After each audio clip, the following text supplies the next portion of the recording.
Integrity.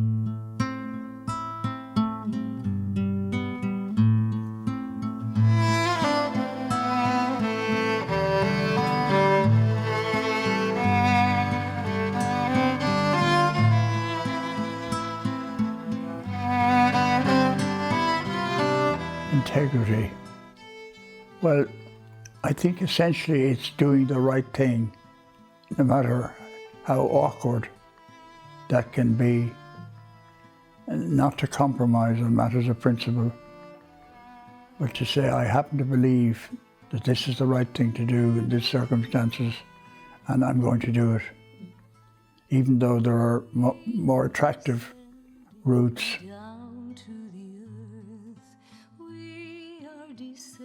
You were working in an organisation that was very structured, very professional, very deliberate, and it was a kind of almost a risk-averse culture, one mistake culture.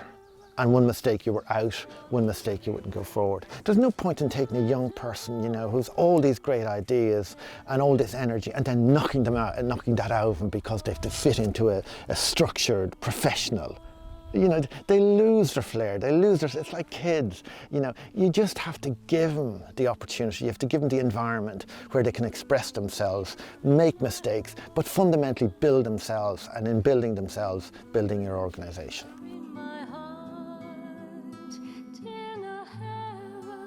Actually, today was a different level of being on your own because you were 2 hours in silence. That's 2 hours in your own head. With no book to distract you, with no music to distract you, with nothing. I've always known you need to create time for yourself, but actually now I know you need to create silent time for yourself, and that's different. That's new. Powerful.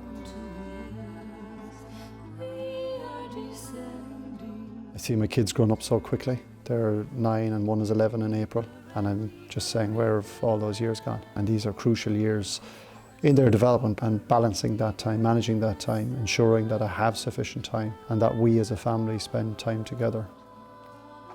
During the week, it's just, at the moment, it's non-existent practically in the evenings. It's just not healthy. You know, it's what's demanded of you, what's expected, you know, that you're always on, instantaneous responses on emails, you know, when someone rings, they expect you to pick up the phone day or night, weekends, and it's like, no, that's my time. But, you know, I'm the guilty one, I'm the fool who's responding. I would come home but be available when Jonathan had gone to bed. Yeah. I think it was very important, particularly for Jonathan, because his mother was away in most of that time in hospital, so he would have been abandoned if I didn't make that rule.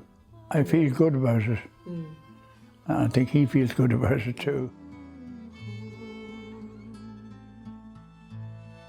If you look around at the jobs that people have today, how many of those actual jobs existed 20 years ago?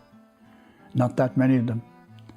And with technology and artificial intelligence and all these kind of things booming around us, change is going to get faster and faster.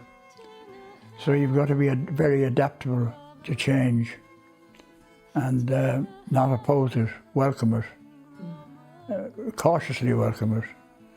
But don't try to stop it because you won't succeed.